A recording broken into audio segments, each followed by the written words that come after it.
TOC, BN38416, assigned to protect you. You've been targeted for termination.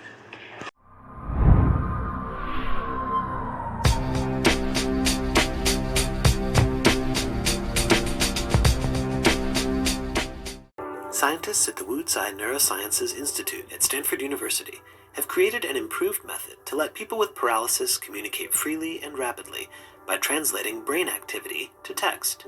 As part of an ongoing clinical trial, they implanted recording electrodes into the motor cortex of a man with severe paralysis and eavesdropped on the neural patterns produced as he imagined the man. Part of an ongoing clinical trial, they implanted recording electrodes into the motor cortex of a man with severe paralysis by translating brain activity to text. As part of an ongoing clinical trial, they implanted recording electrodes into the motor cortex of a man with severe paralysis and eavesdropped on the neural patterns produced as he imagined writing words by hand. And we can decode that so that we can predict with 95% accuracy which character you want to type, and we're able to do so quite rapidly at about 90 characters per minute. It's about the same rate that a person in that same age bracket, early 60s, can type on a smartphone. The Stanford team previously developed a brain-computer interface that let paralyzed study participants type at 40 characters per minute by using brain activity to select letters from a virtual keyboard. But decoding brain activity produced by imagined handwriting turns out to be much more precise. And that's because when you write a letter, it's rather a complicated shape, as opposed to a straight line movement like you might make with your arm or another system that just moves a cursor. And we can decode that over twice the speed of a regular point-and-click BCI.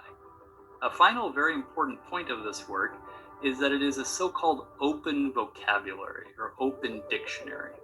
Because we're writing individual letters, you can spell any word in the English language. And therefore, if you need, as most people do, at least several thousand words to make it through an average day, we can do that. This really addresses participants' number one request, which is independence. We really want to have systems work well enough that they can actually provide some real benefit.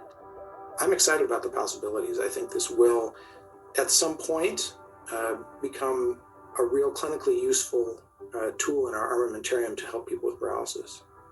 So we have a very close relationship with our participants, and their dedication inspires us. We derive inspiration, reminders of why we do what we do. Reminders of why we do what we do.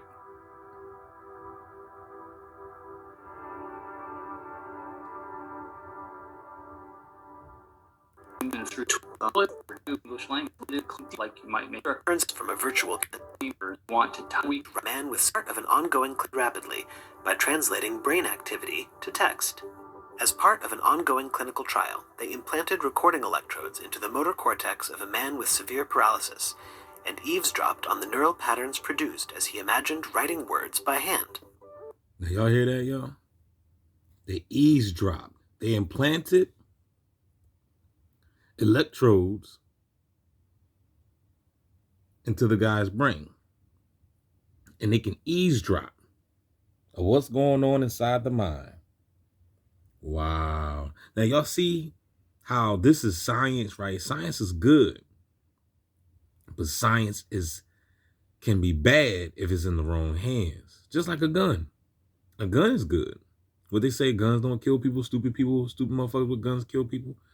I mean, a gun in a good person's hand, it could be, self-defense, and a gun in the wrong person's hand, you can get robbed.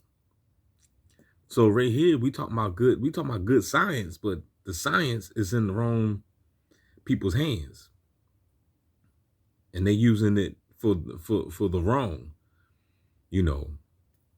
All this technology that they have today can be healing and helping people, but no, they choose to destroy, antagonize, and torture people with it. Can I get a no there?